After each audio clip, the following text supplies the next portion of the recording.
Hey everybody, it's tamerilee. So today I'm going to get into ghosting. Now this is something that a lot of us have experienced, including me, and also something that we inflicted on others, including me. And just the reasons behind it and why you shouldn't feel bad. And unless they're a relative or a spouse or your child or something, just leave it be. And it's just really a short rule that I'm just going to get into what I do to deal with that and what I do when it happens to me. And even though you might have conflicting feelings, you're concerned, you're worried, you just cannot wrap your head around it, you need closure, all this other stuff. That is dependent on you. It's not dependent on the other person. So today I'm going to tell you some stories of when I got ghosted and why I think I did, and some stories of when I ghosted others and why I did. So I might give you a little bit of like, oh, okay, so that's probably why, and just something to help you get that closure that you need, even though you can probably never contact that person again or see them again, or if they're really ghosting you, you're blocked, you're this, that, and third. So let's get right into it. Now, this video is basically for people that were ghosted by a date, friend, coworker, anyone that they were kind of close to, but nothing like a fiance or something. That is, I never been engaged, so I have no authority to speak on that. Or a husband or a wife or something like that, or like a sister, brother. That is a whole different ball game, and that has ties and generational things going on with it. I do not have the authority to speak on that. So right now I'm just talking about things like in my experience where a friend goes to you, someone that you really care for, someone that you were dating. So ghosting is when, you think you guys are on good terms, or maybe things are kind of wishy-washy, but all of a sudden maybe you ask them a question or you just text them mid-convo and then you just don't get a response. It's not like you just had a grandiose argument or a yelling match or physical altercation, anything like that. It just seems like they just stopped talking to you out of nowhere. And that can be kind of traumatizing. That can be very unsettling for someone, especially when you think you guys are on good terms. You have memories, time invested, energy invested, effort invested. You're like, what the?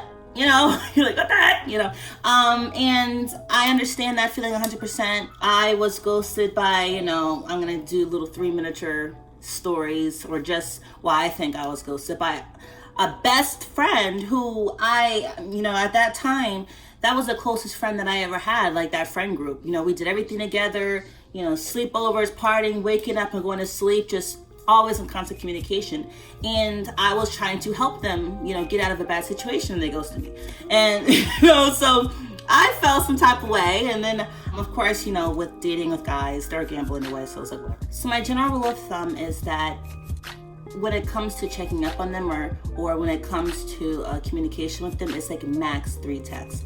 It's the first text that you were ghosted on, that you noticed you were ghosted, they didn't respond to it. It might be a question, it might just be a how are you, it might just be an answer to something that they asked you. That's a text where you realize that you were ghosted. There's no reply. That's like the first unanswered text. And then you can do a follow-up text, a day later, a week later, hey, are you okay? What's going on? And then that's the second text. Max 3, and that's like if you had a relationship with that person, like really close to them, friend or something like that. Might be a couple of days after the second text, or maybe, so-and-so, when you're really kind of concerned why they aren't responding to you. That third text is where you can be like, hey, I'm really worried about you. What's going on? Can we talk? Did I do something wrong? Whatever, because if you're feeling emotional, you can kind of say anything. And I was a person that did the, hey, did I do anything wrong? What's going on? I miss her. You can do all that stuff. You don't want to be like, you don't want to take a long paragraph. You don't want to be that person. Now, in my mind, if it was a tumultuous relationship, cross boundaries, cussing at each other, yelling at each other, constant arguments and stuff, that third text, you should probably leave it. You can just do a general, hey, are you okay? This is a general checkup message.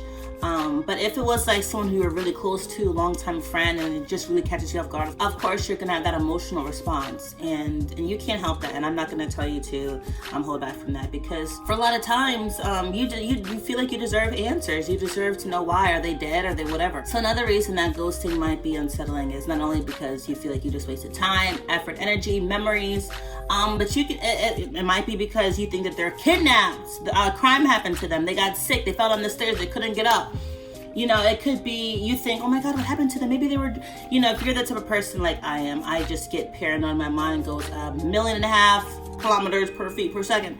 And it's just like, I come up with all these scenarios. Oh my gosh, they probably, were walking down the street, the tree fell on them. Like, I'm that type of person. For peace of mind, if you go to Google, don't just type in their name on And I know you're like, what? But this is something that I did, and I'll get into that later. Person I was talking to, whatever, they stopped talking to me for 2 weeks, like 2 whole weeks during the holiday season. And for me, it's just like we, texted every day, called every day, things like that, But things were going so well that I didn't even think that I was ghosted, even though it was 2 weeks of no communication. I thought that something happened to him because he was going on a long flight, like 18-hour flight. So I went on Google, and they have Google Images, Google Shopping. Click on Google News, like the news tab of Google, and type in their name. If nothing comes up, then they're probably good.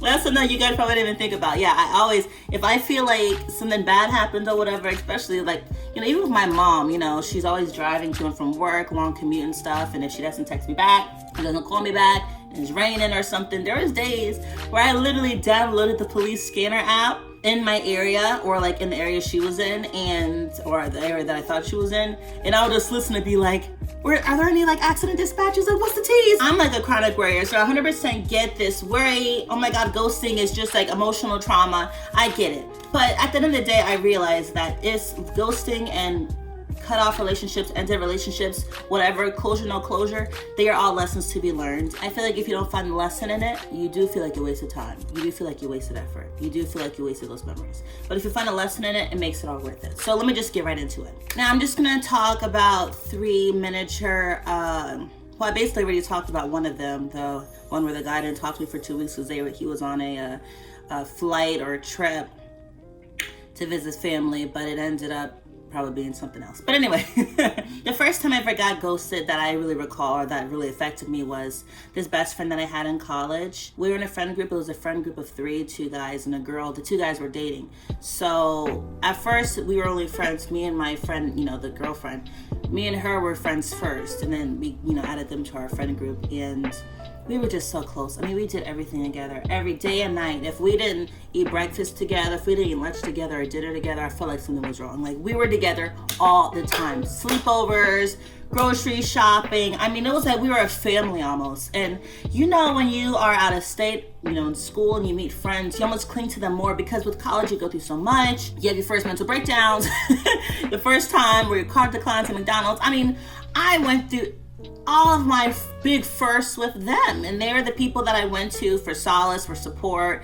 They were just absolutely great. And so of course, being college kids, you just get into some things and whatever, but who doesn't? So it really affected me when I realized over time that it wasn't just Candyland and la la blah blah blah. It was really something much more sinister going on with the 2 guys' relationship, and I eventually came to the conclusion that it was an emotionally abusive relationship.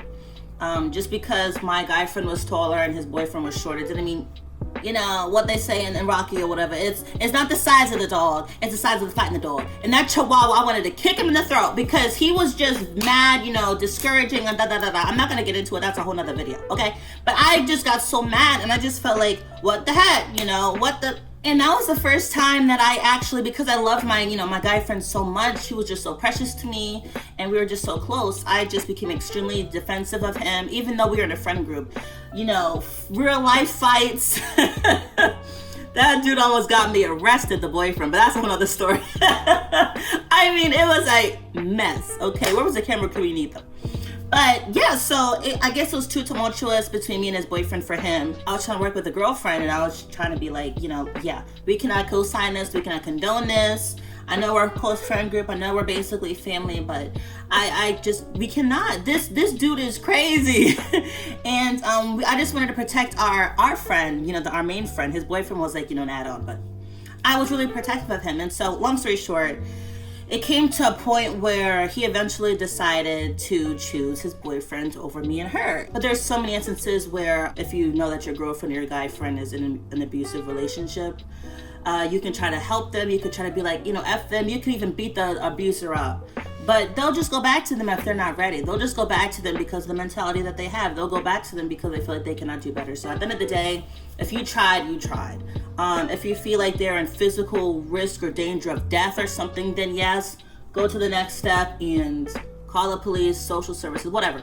But in that situation, it was more emotional, and I just felt like it was a self-esteem issue. There was something that I could do anyway. So long story short, yeah, I was ghosted by him, and I kind of felt bad and stuff. And obviously, I felt like, you know what? Hey, at least I can say that I had good intentions. He knows I had good intentions. I literally told him verbatim, I'm doing this because I love you. Like, I don't want you to be going through that with that boy who looks like a freaking fermented eggplant. Like, are you dumb? So in that circumstance, the ghosting bothered me, but it didn't bother me that much. If anything, I just felt bad for him, because I'm like, wow, really? Him over us? Like, it's like a 2-for-1 deal. Are you dumb? But whatever.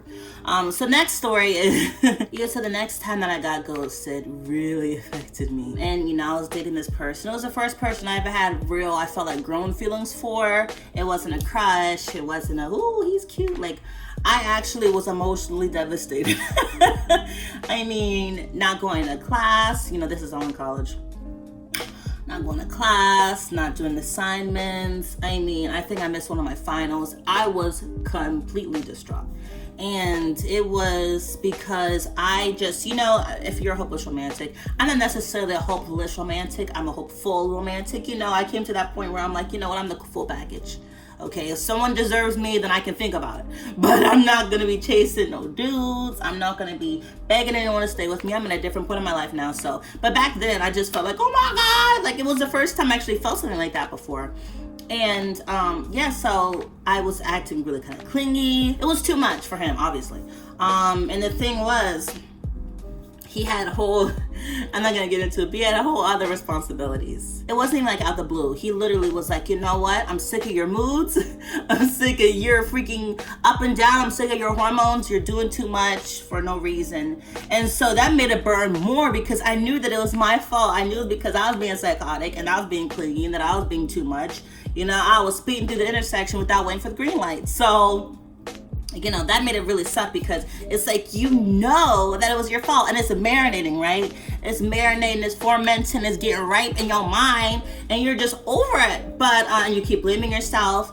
After that situation, I really changed, because I almost became afraid to express, affection, concern, or interest in guys, because I felt like they would just think, that would happen again. I really got jacked up after that. But I learned my lesson, and the thing is, after that situation, I took that into later on, dating scenarios, to this other guy that I was dating or whatever. And so at this point, this was after the second time I got ghosted with the guy I really liked. I was completely pulled back. I didn't double text. If he didn't respond to the first message, I wasn't going to send a second one. I was really holding back, because I just had this major fear now that, man, I don't want to seem clingy at all. If anything, I want them to question if I care or not. At that point, I was kind of playing games. So things were going good, like I said earlier, and it was like around December, so a week before Christmas, the New Year's, the whole nine. And so I was like, okay, we were still in the kind of beginning stages of a relationship. So I'm like, oh my gosh, this is like Christmas. He'll probably send me a, call, or maybe put something in the mailbox. Do you know what I'm saying? I was kind of, the expectations were a little bit, because at that point, he liked me more than I liked him. And I was really happy about that, because that's a lot of women's goal. You gotta have him. I think I read somewhere that you can't like him until he loves you. And that's true for a lot of people, because women, I feel like, can learn to love, or women can kind of eventually, naturally, those feelings just accumulate, rather than maybe guys have their mind made up in the first couple months or so. But he went on his trip, and for 2 weeks straight, Christmas, New Year's, a week after New Year's, a week and a half after New Year's, nothing. I thought this Negro died. I thought he got, whatever, because it was a long flight. And so I'm, like I said earlier, if you're really concerned, check the news. We were on good terms at the time, so I was like, what's the tea? So I'm searching up his name. His name was 15,000 letters, so it was kind of hard. I think I had a typo. But, I'm typing in his name, and nothing, and his social media was taken down, or he deleted it after, we started being together or something. And so that was suspicioso. But I just thought, okay, maybe this Negro really just tried it, and maybe he has a baby mama back home, or maybe he has 13,000 kids, or maybe he got locked up in TSA. I don't know. But I was like, I forget you. But after 2 or 3 weeks or so, this dude came back, and he wanted to hit me up out the blue, talking about, hey, Happy New Year's, and he gave me some nickname calling me Tim. I'm like, Tim, and I was like, what did you do back home? So, I mean, in that case, there can be ghosting where it's temporary, where they probably just, and this happens a lot, if you date or interact with like douchebags, or maybe how they say hot girls or whatever, where it just seems like things have been going good and they stop talking to you for a month, they fall off the face of the earth, and they come back like nothing's wrong. In that circumstance, cut them off. Mad disrespectful. Unless it's a medical issue or something really serious, they just feel like they can just come in and out of your life. I'm not a walk-in clinic. In that case, you gotta set boundaries. If they're the type of person who's a temporary ghoster, like you're being haunted or something every week or so they appear, no. Every month or so they appear, no. If you want a part-time internship of a relationship, then yeah, accept that into your life. But if you want someone who respects your boundaries, which you have to enforce, yes, let them know. No, this is not acceptable to me. I'm not having no part-time internship. I'm not hiring like that. You gotta be full-time with benefits or nothing. So now I'm gonna let you know sometimes that I actually ghosted and why I did it. And maybe it can you can use this as reverse information to give you some insight on maybe why it happened to you, or maybe some reasons why people feel like they need to do that. So I'll just give you 3 quick examples. One was a friend that was just too much, overwhelming emotionally, overwhelming when it came to space. Always wanted to have these long, hour-long phone calls every single day after school with assignments, with my own family stuff going on. Just couldn't get the hint and couldn't kind of give me space, couldn't give me just time to just be, Tameri. Like, always had to be around them or always sleeping over, and I didn't feel like doing that. If you're a natural introvert, or maybe you're just a regular freaking human being, you don't want to be hanging out and talking on the phone all day, every day. Senior year of high school, you have all these friends, you have so many things going on, after school activities. I didn't have the time or the energy or the interest to keep talking to you 2,000-3,000 times a day, to always sleep over your house. It was a commute, and there can be times where, and if you feel like you might have certain qualities like that, where you just feel like maybe you're always the one having to call the person, you're always the one having to invite them out. Maybe it's because they don't really want to do that as much. It might not mean that they don't really care for the friendship anymore, but you just gotta sometimes take social cues. If normally when you call them and they're like, hello, or hey, let me call you back. Every single time you guys have a phone call, just kind of give them some space. I kind of ghosted her a little bit, talking to her less, and all my other friends were really sick of her too. So it's kind of like a group effort where we just kind of slowly weeded her out, distance and things like that. She hit me back up, months later, weeks later. Caught me on Facebook. I don't even go on Facebook, but she hit me up on my Facebook Messenger and writing whole paragraphs about she understands what she did wrong. She was too clingy and this, that, and the third. And I felt bad, and so I was like, okay, let me give this girl another shot. Now she did some self-reflection. She understands what she did. No, it was the same thing. So at that point, I really had to do it for good. Blocked and deleted the contact. I was like, no, I can't. She understands what she did wrong, and so she can take that with her. You know what I'm saying? I'm glad I gave her that pointer. I'm glad she learned that lesson from me, but at this point, I just cannot keep doing that. I have other things going on, and not everyone has the time to be a Dr. Phil too. Not everyone has the time to be an Oprah Winfrey or an Ayanna Van Zandt. Sometimes you just gotta learn the lesson on your own. I can't just keep spoon feeding you how I want you to treat me. If you don't get it after a little bit, then I'm sorry, I don't know what to tell you. The second person I ghosted was this girl in college. I was a freshman. No, I was a sophomore, sorry. At that point, I was at a low point in my life. If you wanna know about it, I made a video on it, how just my depression was the worst it's ever been. It was really bad. And at that point, when you're out of state in college, you just, I had a whole big friend group. They disbanded, the first guy I told you about that ghosted me. He left, his stupid boyfriend left, and my friend at that time, I was really close to her, she left the school too. So I just felt alone, I felt exposed, I felt vulnerable. I kind of clung to anyone that I knew from the year prior.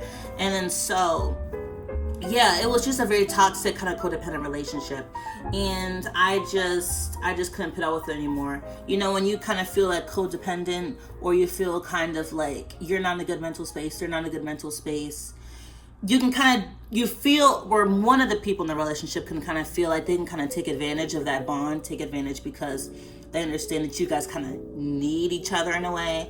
So she'll just be rude as hell. I mean, just rude, disrespectful, cussing, yelling, just mad clingy. And I mean, I made a video on that too.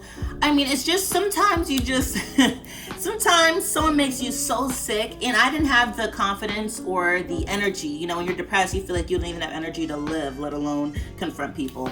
And confront people when you live a building away from them. It's not like I could just, I mean, I lived there. She lived there. Do you know what I'm saying? She knew where my room was. There was only one cafeteria. I ghosted her just out of well-being. There was other people that I was acquaintances with at that school, and they're like, Tameri, why are you hanging out with her? You know, she's a roach. I'm like, I know, but I don't know, you know? And I just ghosted her because with certain people too, you feel like you need to ghost them, or maybe if you don't recognize this in yourself, if you have aggressive tendencies, if you're a confrontational type person, or someone who is kind of fiery, or if you think you're passionate or whatever, people can be intimidated to confront you, especially if they feel weak, tired, sick, even if they got, you know, injury or something. They don't want to start a fight with you. They don't want to have an argument. You know, and sometimes arguments and sometimes trying to be mature or whatever and have that full conversation about why you want to dissolve the relationship, that can make you at risk of manipulation. You know, they could say, oh, so I'll never do that again. They can say all the sweet things, and you feel like you want to retract in your position. No, sometimes you feel like you just gotta ghost them and be like, listen, I'm not gonna give you time to talk me out of it. I'm not gonna give you an opportunity to yell at me again. I'm not gonna give you the opportunity to make fun of me, to make me embarrassed or whatever. So sometimes you feel the need to ghost because there's no other option. Do you know what I'm saying? So that's the reason why I ghosted her. And I was right, because she was slandering me on social media, Facebook. She was like, I'm pinning up new best friend applications. My old best friend is fake and all this other stuff. It's like, girl, why? So social media, you know, on Snapchat and everything was just really pathetic. And I know I made the right decision, because if I were to tell her, hey, you're freaking disrespectful, you're rude, you're clingy, you're just terrible, who knows what that could have, you know what I'm saying? And she had a lot more friends than I did, so, and they were kind of rough around the edges, you know. So I didn't want to just put myself up for that. For me, it's just like ghosting. It's almost like as clean as you can get with relationship resolution, if you get what I mean, and when it is appropriate for the circumstance. The third person that I ghosted was someone right after her. We were cool at first. The thing was, you know, at first all we had to talk about was guys. You know, I was dating the first guy at the time. Not the first guy, the second guy, where he stopped talking to me for 2 weeks. Yeah, him. So I was talking to him at the time. She was talking to her guy at the time. And so, if anything, we were just kind of talking and communicating because it was exciting. We were both in kind of new relationships and but then after that whole situation with the guy ended, I'm just like, what can we talk about now? Do you know what I'm saying? The things were going good with her and her guy, but it just seems like, can we only talk about guys? Can we only talk about dating? Can we only talk about, you know, things like that? So after a while, I was just progressing with my mental health. I was doing more things to make me happy, and I was kind of becoming more of an in-depth person. I just didn't want to talk about, you know, small talk about other people. I wanted to talk about what I was doing and what she was doing, and there was a whole bunch of things going on in my life at that time. So I just didn't feel like just talking to her for an hour every day about boys. I didn't care about boys anymore, you know what I'm saying? So I tried to make it work, having her hang out with me, and we went out to lunch one time, and again, it was just about guys. There was nothing else to talk about. I was getting bored. She was just being annoying. Like, I mean, I don't want to get into the specifics, but she was just being mad annoying. And so at that point too, I was going through a lot, and I was also trying to develop myself, but I just had -1/2 squared patience. You know, she was trying to take pictures of me while I was eating in my workout clothes to send to this dude to set us up on a double date. I'm like, girl, I was like, okay, if you want to set up this double date, fine, but let me send you nice pictures of me from my Instagram. Let me send you, like, you know, normal, right? She was like, no, he might like natural girls. Let me take a picture of you right now. I had food in my mouth, and at that point I was just like, girl, like you're being annoying, you know. And then so I basically ended the lunch date. And you're like, really? Because she was taking pictures of you? No, it just seemed like she was kind of like her train was in delay. Do you know what I'm saying? Not even 5 minutes, but 25 minutes. She would always call me complaining about, you know, things that were obviously mad dangerous. Like, she'd go to the gym late at night. A group of 5 guys talking about, oh, they want to be a trainer to her. They want to train her and all this other stuff. Should she do it? I'm like, first of all, You're 20 years old. Second of all, you're by yourself at night in the gym. So you should be in and out mad quick. If anything, you should do it in the morning. You're talking about these 5 grown men in their 30s and 40s plus trying to train you, trying to do all this. I'm like, are you dumb? So at that point, it just seemed like she was Forrest Gump's, second cousin twice removed, and I just didn't have time for it. So at that point, it just seemed like you felt like she could understand basic things anyway, let alone you trying to leave the relationship. So I ghosted her for that. And, of course, she would just come back and text me in all caps, "You hiding from me? Where are you?" And doing all this other stuff. But it just seems like some people, when you feel like they aren't at your caliber, or you feel like they're kind of immature or childish, or maybe that the train is delayed, you don't even feel like trying to dumb yourself down to explain things to them. Sometimes you just feel like you just gotta get over it. But yeah, those are my stories. I don't know if they helped you at all. The reasons vary as much as personalities vary, as much as relationships vary. It all depends on how well you knew the person. You can probably get a hint to why they did it. And if not, then just make up your own. I mean, if anything, you can just learn, hey, let me not get too invested too early if it affects me this much when they ghost me. Let me not do whatever. So it's all about a self-reflection process. It's all about also becoming more aware of social cues. If you feel like sometimes you can be a little overboard sometimes, a little too much when it comes to calling or texting. If you feel like you're doing the heavy back-breaking work of carrying the relationship, then maybe you should not do that as much. So ghosting is just something, it's a lesson to be learned. It's a lesson to be learned. Not everything needs some magical Hallmark special closure event. You won't get that. If you expect that, then you're really going to be heartbroken, because you won't get it hardly ever. So in closing, take the L, not the loss, but the lesson. Take the lesson, understand what went right, what went wrong, and carry that to your next relationship. And just remember, what's yours and what's for you can never be taken away. A lot of times people are here for a reason or a season or a lifetime, like my mom says. People are here for a reason, a season, or a lifetime. And sometimes they're just there for a season, and it's okay. It's not going to be okay at that moment. It might not be okay in a month or a year. It took me like 2 years to get over the first guy. And to this day, I'm just like, man, but I understand that if it was for me, it would be for me still to this day. And if you want to, reaffirm that to yourself, all of those videos on YouTube. A man looks for his wife after 20 years. A woman finds her child. You know what I'm saying? If they're meant to be in your life, they will be in your life. So don't end your life feel like you can never find anyone else, because that's something that you need to fix. If you feel that way, girl, boy, get it together. And just, do better and hope for better next time. I wish you guys peace, mental state of mind, that your confidence isn't destroyed. It happens. It happens to me, Lord knows.